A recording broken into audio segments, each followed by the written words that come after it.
Hi friends, आज हमारा दूसरा दिन है। आज हमने मथुरा और वृंदावन कवर किया।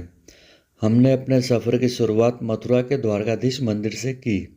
जब हम मंदिर पहुंचे, मंदिर बंद था। मंदिर के बाहर जो टाइम टेबल लगा था वो चेंज हो गया है। न्यू टाइम टेबल नीचे डिस्क्रिप्शन में दिया है। हमने थोड़ी देर मंदिर खुलने का वेट किया।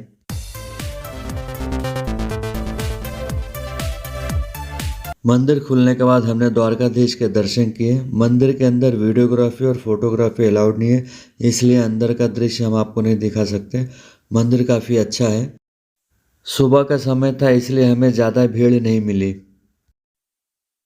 द्वारकाधीश के दर्शन करने के बाद हम विश्राम घाट गए, जो कि वॉकिंग डिस्टेंस पर ही है।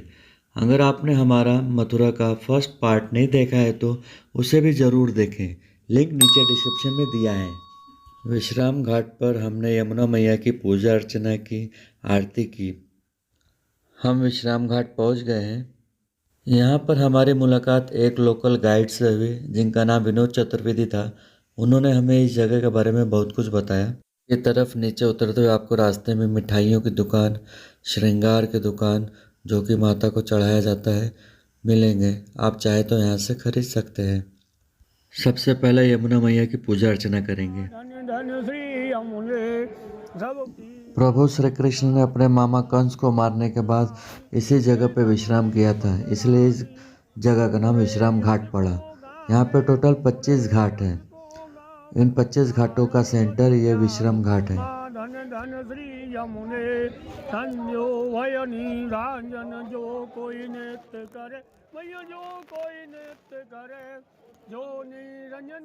बाकी जानकारी हमें विनोद चतुर्वेदी जी देंगे। यहाँ मथुरा के अंदर में एक मंदिर है, द्वारकाधीश का मंदिर, जिसे मथुरा के नगर सेठ लक्ष्मीचंद जैन ने बनाया था। 60 वर्ष की आयु में उनके पुत्र रत्न की प्राप्ति हुई, तब उन्होंने द्वारकाधीश का मंदिर बनाया। उन लक्ष्मीचंद जी का ये फोटो है, जो लक्ष्मीचंद जैन जी जिनके 60 वर्ष की आयु में पुत्र की प्राप्ति हुई, ये उनकी धर्मपत्नी है। ये लड़का है मूलराज, इसकी खुशी में उन्होंने द्वारकाधीश का मंदिर बनाया। यहाँ मथुरा में विश्राम घाट पर उन्होंने अपने हाथ 12.5 मन सोना दान किया था। उस 12.5 मन सोने को यहाँ के पंडितों ने लेने से इनकार कर दिया। इसके बाद में द्वारकाधीश मंदिर के अंदर में 12.5 मन सोने का झूला डाला गया। उस झूले में भगवान को जन्माष्टमी के दिन पालना झुलाते हैं। हम और आप सब जो घर पे गाते हैं कि नंद के आनंद भय जय कन्हैया लाल की, और हाथी दिए, घोड़ा दिए और दिए पाल की, वो नंद उत्सव यही मनाया जाता है। ये आरती स्थल है जहाँ से जमुना जी की सुबह शाम दोनों टाइम पर आरती होती है। सुबह में 5 बजे आरती होती है, क्योंकि ठंडी का टाइम चल रहा है, और गर्मियों में ये 5:30 बजे आरती होती है। शाम को 7 बजे होती है, ठंडी का टाइम है, और गर्मियों में यही टाइम 7:30 बजे हो जाती है। ये सारे घंटे घड़ियाल यहाँ पर बजाई जाती हैं, जो नित्य प्रति जमुना जी की आरती की सेवा के लिए किए जाते हैं। इसी विश्राम घाट पर जहाँ ये खड़े हुए हैं, यहाँ पर नित्य प्रति कार्तिक में भाई दूज के दिन जम के फंदा से उड़न किया जाता है। इसी का नाम है यमुना, जो सूर्य की पुत्री है, जो जम के फंदे पर नहीं जाने दे, काल शनि और यम से जिनके जो बचाव करे, उसका नाम है यमुना। गंगा मरने के बाद तारती है। गंगा के तट पे आदमी जाता है, कोई श्राद्ध करता है, कोई पिंडदान करता है, लेकिन यहाँ पर इस प्रकार का कोई कार्यक्रम नहीं होता है। यहाँ पर केवल राज्य खुशी के से ही लोग आते हैं और राज्य खुशी से ही जमुना जी की पूजा करते हैं। हमारे मथुरा का ऐसा प्रचलन है, ये नियम है मथुरा में कि जाए की और ब्याह की जमुना की पूजा की जाती है। जिसके घर में पुत्र रत्न की प्राप्ति होती है, लड़की होती है, वो जमुना जी के तट पर आकर के जमुना जी की पूजा करती है। और जिसके घर में नया विवाह होता है, तो वो अपनी पत्नी को लेकर के यहाँ जमुना जी की पूजा करने के लिए आती है, और वह सुहागन औरत जमुना जी से मांगती है कि हे माता, आज मेरा जीवन एक नया जीवन प्रारंभ होने जा रहा है, आपकी कृपा से मेरा जीवन फलीभूत हो। इसलिए हमारे मथुरा के अंदर में जो कुछ है सर्वोपरि है, वो एकमात्र यमुना नदी है, जो जैसे कोई लोग नदी कहते हैं और हम लोग यमुना पुत्र से या माँ के रूप में ही से जानते हैं। बोलिए कृष्ण भगवान की जय।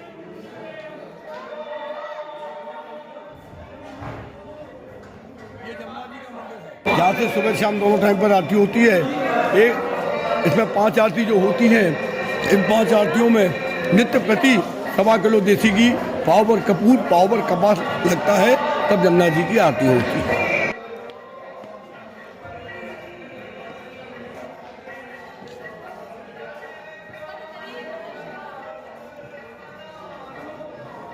ये कृष्ण बलराम है और कुब्जा है। ये सब जगह राधा कृष्ण का दर्शन मिलेगा, यहाँ पर कुब्जा कृष्ण का दर्शन है। ये राजा कंसी की दासी थी जिसे भगवान ने सुंदरी कह करके अपने साथ द्वारकापुरी ले गए।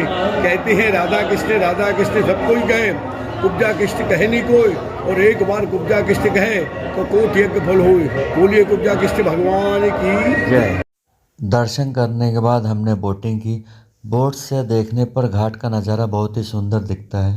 ये लड़कियां सेल्फी लेते हुए एंजॉय करते हुए।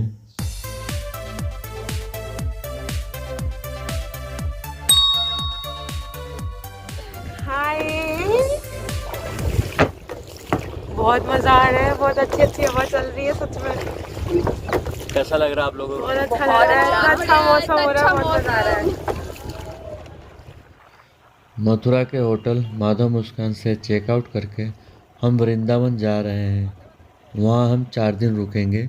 वृंदावन में आज हम 4 जगहों को कवर करेंगे। ये हम पहुँच गए बिरला मंदिर, जो कि मथुरा और वृंदावन के बीच में स्थित है। बिरला मंदिर से पहले गायत्री मंदिर भी आता है, आप चाहे तो उसे कवर कर सकते हैं। हमारे पास समय की कमी थी, इसलिए हमने बिरला मंदिर चूज़ किया, क्योंकि दोनों मंदिर दोपहर में 12 बजे के आसपास बंद हो जाते हैं और हम बिरला मंदिर 11:15 बजे के आसपास पहुंचे थे। आइए अंदर चलते हैं, मंदिर में दर्शन करते हैं।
ये कुछ चाट के स्टॉल हैं जो कि मंदिर के बाहर है।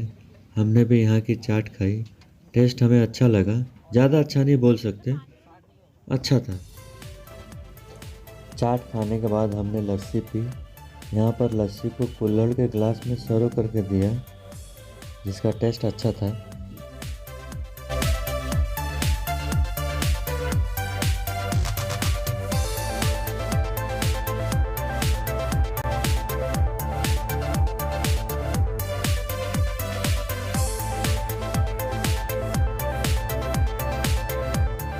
अब हम जा रहे हैं वृंदावन। वहाँ पर हम पहले होटल में चेकिंग करेंगे। चेकिंग करके तुरंत निकलेंगे भांडेर वन के लिए। उसके बाद हम जाएंगे वंशीवट, जो कि 1 किलोमीटर की दूरी पर स्थित है भांडेर वन से।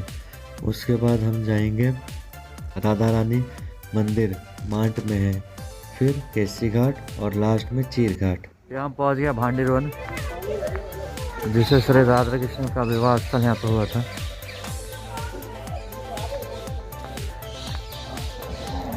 ये त्रिवेणी कूप है। इस जलकूप के जल में सभी तीर्थ विराजमान है, अतः यह केवल आचमन स्नान के लिए है। इस जल से कुल्ला हाथ पैर धोना अपराध है। ये देखिए कितना गहरा कुआं है। ये प्राचीन मंदिर है राधा कृष्ण विवाह स्थल का। सर्वप्रथम पहले यहाँ दर्शन करते हैं।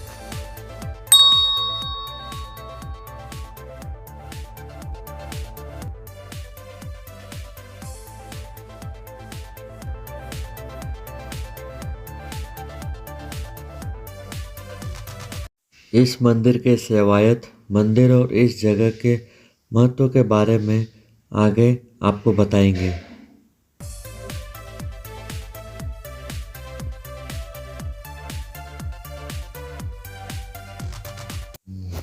आपको इस मंदिर में श्री कृष्ण राधा रानी के मांग में सिंदूर भरते हुए दिखाई देंगे। इस स्थान का नाम भांडी वन है।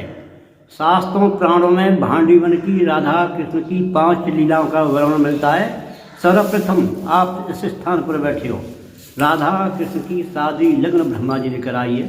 पूरे ब्रज में देखोगे तो कृष्ण के हाथों में बंसी मिलेगी। यहाँ बंसी नहीं है, सामने देखो कन्हैया जी जो है राधा रानी की चुटकी लेके मांग भर रहे हैं, जैसे शादी के समय लड़का लड़की की मांग भरता है। जिस समय शादी हुई है ब्रह्मा जी पंडित बने हैं और नारद जी ने राधा रानी को कन्यादान दिया है। दूसरी कथा, सामने चौक में बैलकूप कुआं है। इस कूप का वर्णन 4 युगों का है। सतयुग में इस कूप का नाम मत्स्य कूप है। जब मत्स्यवाहन अवतार लेते हैं, जो मछली का अवतार हुआ है मत्स्यवाहन का, सत्यवत राजा मत्स्यवाहन को लेकर एक घड़ी इस कूप में निवास कराते हैं। जब उनका शरीर बड़ा हो जाता है तो उनको अन्य नदी तालाब में ले जाया जाता है। त्रेता युग में इस कूप का नाम यक्षकूप है। ये भांडीर वन जो यक्ष नगरी के नाम से है, इसमें यक्ष का निवास रहता है। ये कूप गुप्त हो गया था। द्वापर में इस कूप को कृष्ण भगवान ने बंसी से खोद कर प्रकट किया है। इस कूप को बैनुकूप भी कहते हैं। बैनु कहते हैं बंसी से।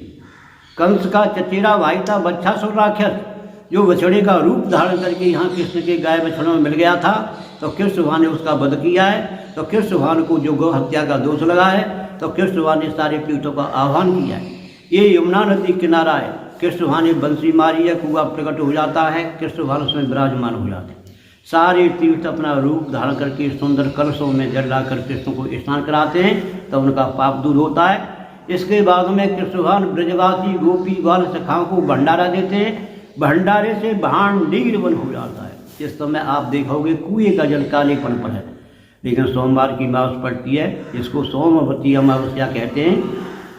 सोमवार को प्रातः 4 बजे से साढ़े 6 बजे तक ऑटोमेटिक जमीन से दूध की धार निकलती है और इस कूप का जल ऐसे हो जाता है जैसे दूध का।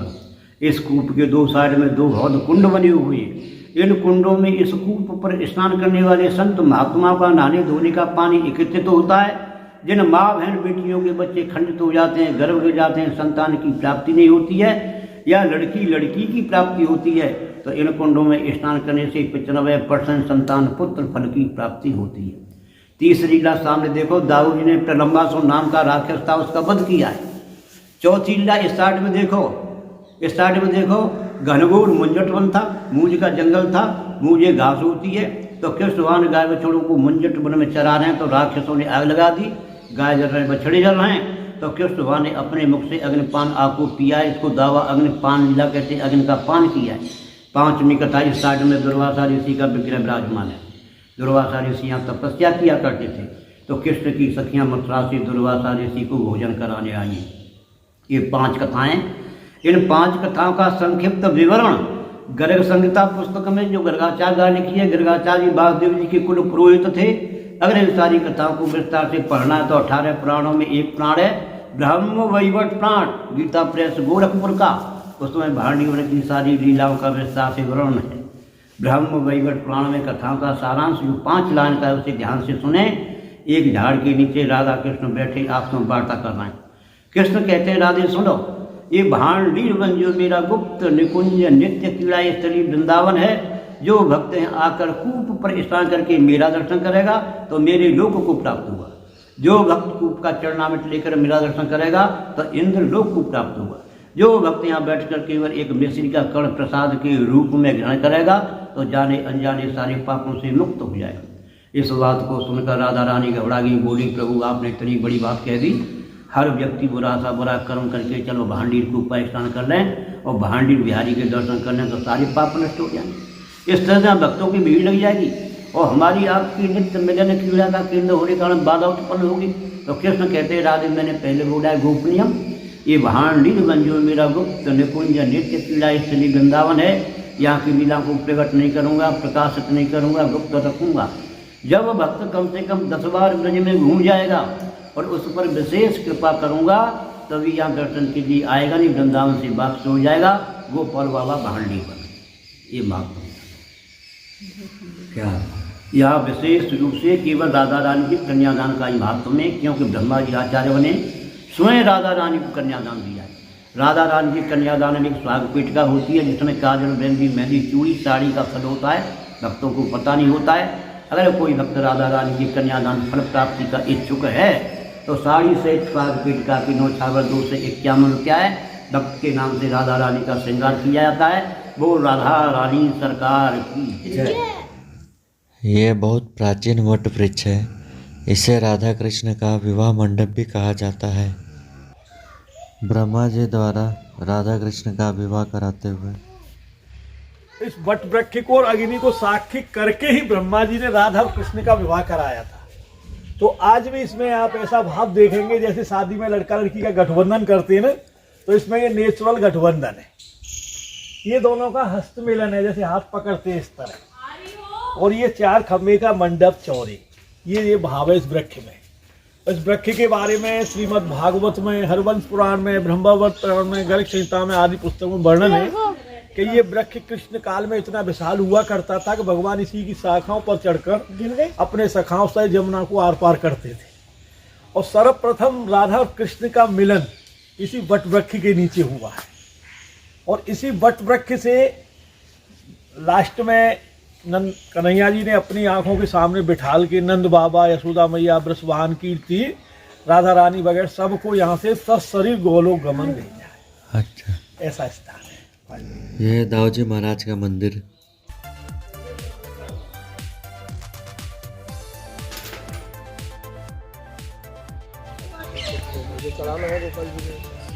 यह है वंशी वट।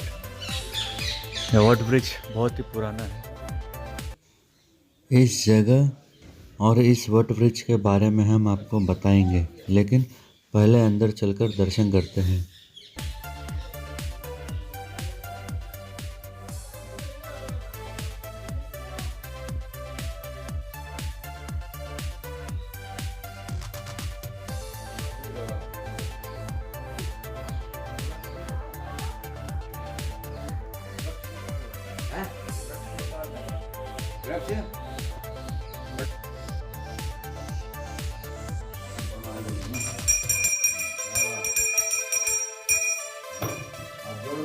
प्रणाम करो।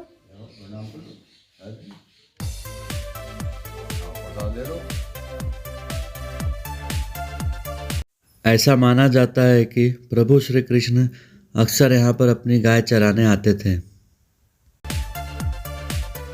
और इसी वट वृक्ष की शाखाओं पर बैठकर बंसी बजाते थे। इसी कारण इस जगह का नाम वंशी वट पड़ा। जिस किसी पर प्रभु की विशेष कृपा या जो कोई भी प्रभु का स्मरण करके ध्यान लगाकर इस वट वृक्ष में सुनेगा तो उसे बंसी की आवाज़ या मृदंग की आवाज़ सुनाई देता उसे।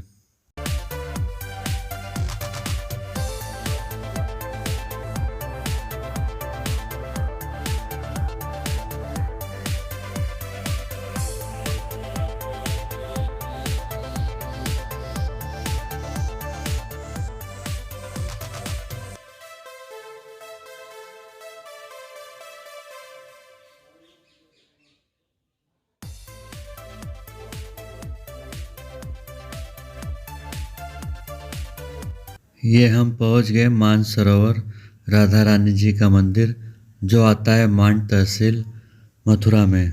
मान का अर्थ होता है गुस्सा या क्रोध, और सरोवर मतलब क्रोध से निर्मित सरोवर। मंदिर काफ़ी अच्छा है, जो कि मार्बल से बनाया गया है। मंदिर के बगल में ही सरोवर है, जो काफ़ी बड़ा और सुंदर है। मंदिर के अंदर फोटोग्राफी और वीडियोग्राफी अलाउड नहीं है।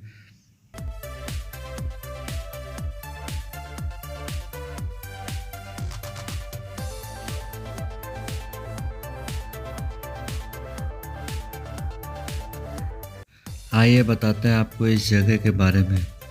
भगवान शिव की श्री कृष्ण के महारास में जाने की इच्छा थी। एक दिन जब श्री कृष्ण ने महारास किया तो भगवान शिव ने गोपी का रूप धारण कर महाराज में प्रवेश किया। तो श्री कृष्ण ने उन्हें देखकर मुस्कुराकर कहा, आओ गोपीश्वरी, ये देख और सुन, राधा जी को रास नहीं आया। और वो वहाँ से निकल गई और निकलकर यहाँ पर आई। यहीं पर उनके अश्रुओं से इस सरोवर का निर्माण हुआ। मंदिर में दर्शन करने के बाद और मंदिर की परिक्रमा करने के बाद हम यहाँ के सरोवर के पास में बैठे कुछ देर। काफ़ी शांत जगह है। यहाँ से हम जाएंगे केसी घाट। इस जगह के बारे में हमें पता नहीं था। इस जगह के बारे में हमें बताया हमारे ऑटो ड्राइवर जीतू भाई ने। उनका शुक्रिया। अगर वो नहीं बताते तो हम ये जगह देख नहीं पाते और बिना देखे ही लौट जाते। ये है परिक्रमा मार्ग। परिक्रमा मार्ग से होते हुए हम केसी घाट जा रहे हैं। कुछ देर हमने रुका तो यहाँ पर आप देख सकते हैं भक्त लोग प्रभु की भक्ति में लीन परिक्रमा करते हुए भक्ति के गीत, प्रभु की भक्ति के गीत गाते, गुनगुनाते, नाचते हुए परिक्रमा करते हुए यहाँ के भक्त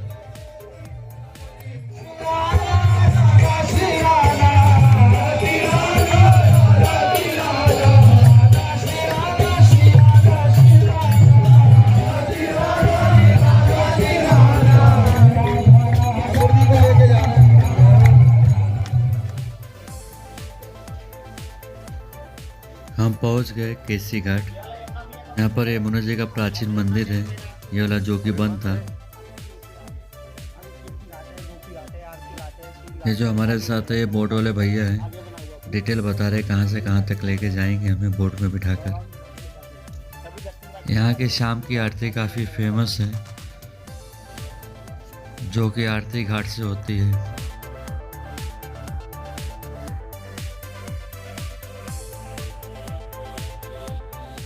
केशी नाम का एक राक्षस था जिसे भगवान श्री कृष्ण ने यहाँ पे मारा था, इसलिए इस जगह का नाम केसी घाट पड़ा।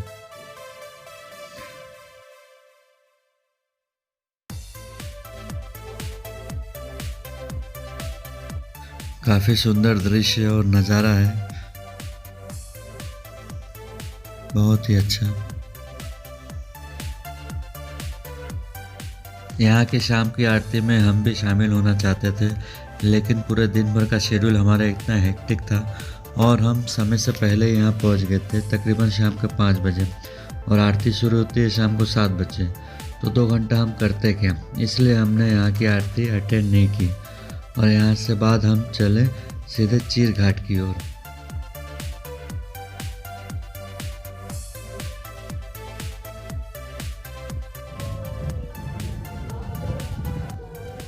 ये है आरती घाट। शाम के आरती की तैयारी करते हुए घाट के चक्कर लगाने के बाद हम यहाँ से गए चीर घाट। ये हम पहुँच गए चीर घाट। ये वही जगह है जहाँ पर भगवान श्री कृष्ण ने गोपियों के वस्त्र चुराए थे। यमुना जी तो अभी बहुत दूर चली गई, अपना दिशा बदल गई हैं। पहले यहाँ बहुत किनारे से बहती थी। भगवान श्री कृष्ण के समय का कदम पेड़ आज भी यहाँ यमुना के किनारे खड़ा है, जिसे दूर दूर से भक्त लोग आते हैं देखने के लिए, पूजा अर्चना करते हैं यहाँ पर।